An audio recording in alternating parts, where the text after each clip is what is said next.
con hàng nó dân đa tao con nữa bông.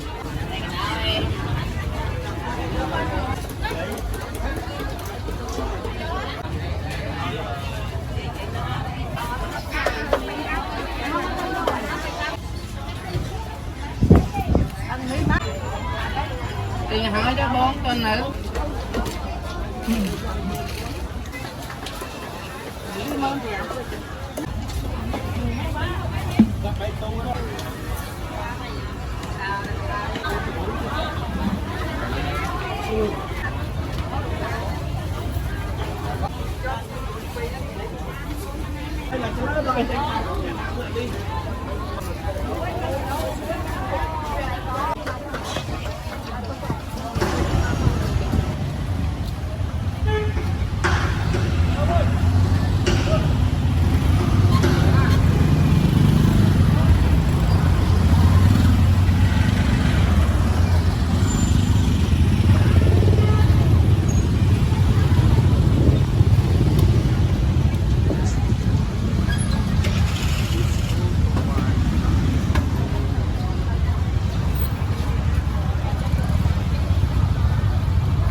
Hợp lý anh. Đi kìa. Hãy mưa đó, hãy đánh mưa kìa. Hãy thấy bạn nào mình mưa.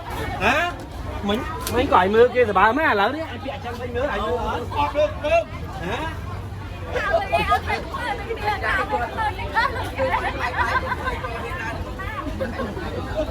Nên mình khơi cái chạm bạp không mà phun đây là cho nó rồi. Chạy đánh mới nhắn bye bye.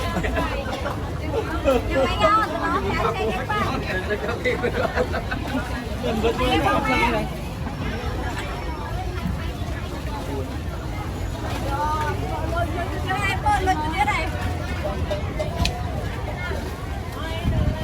Bà Phương lớn nhanh thì nó mưa rồi ăn mưa nó cũng buồn.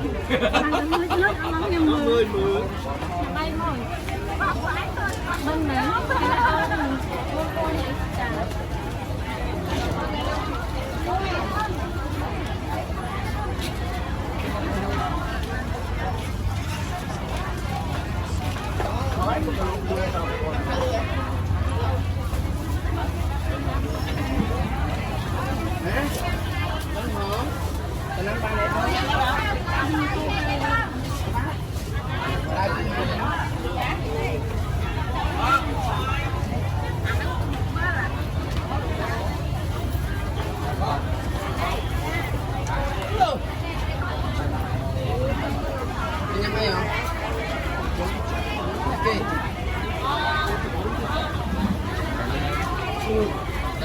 Ai giờ tới ngay có tới đây nè, nó cái nó.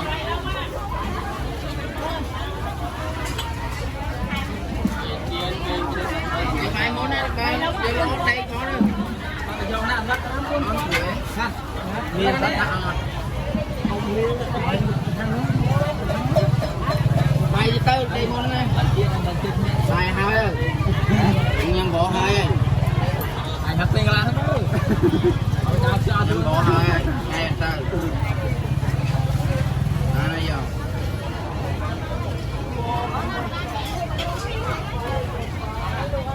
mỏng bóng một sọc một sọc tiền hỏi cho 4 tuần nữa đó mình tè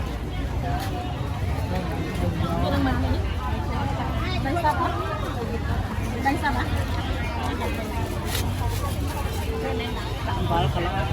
Kalau dah,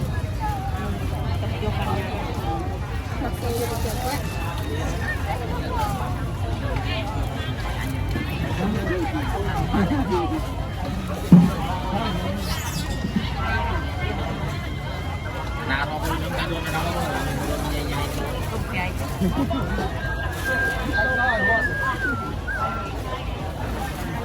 đâu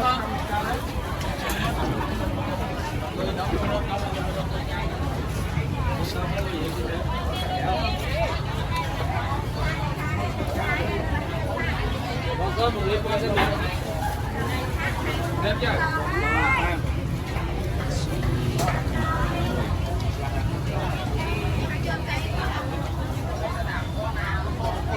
nè luôn một con linh nó coi luôn nằm nhau này rồi ngồi luôn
เร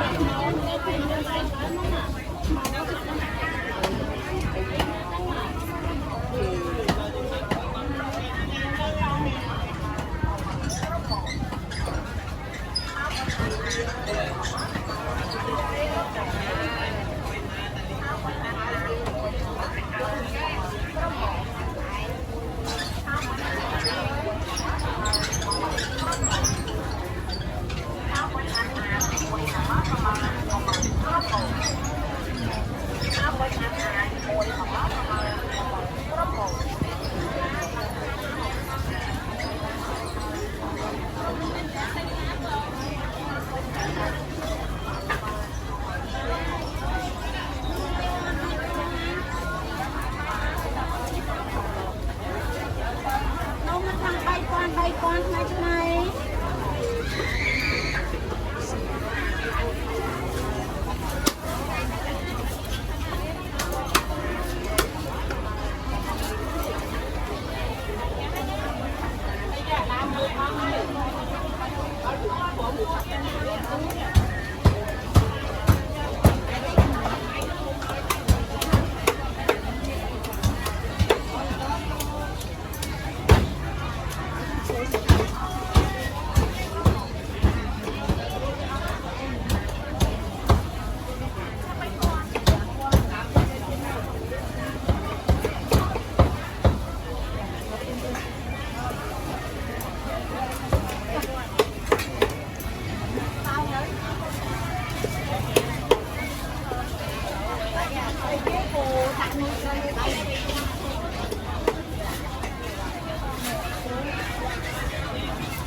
บ้องหางกันได้เอาตะก้อนให้บ่ง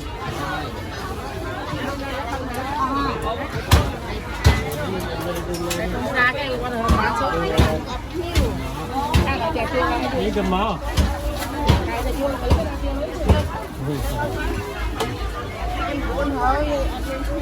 buồn rồi bảy con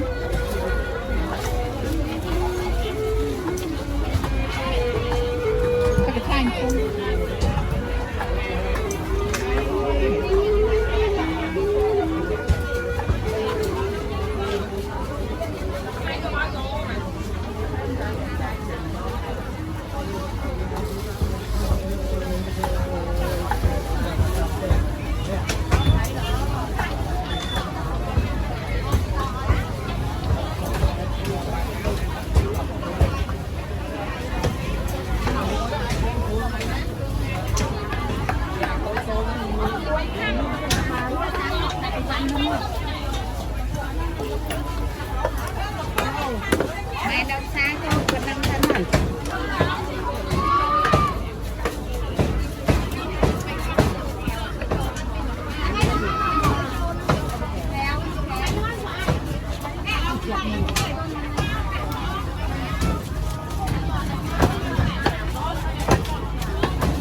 lấy thay gì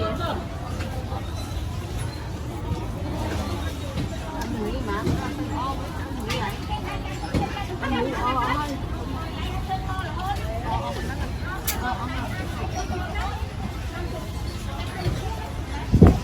ăn nghĩ bán hết xuống ăn nghĩ thấy phèm đấy á bơm lại thấy sao cái bộ ơi mà ăn sạch đấy thì làm những người bần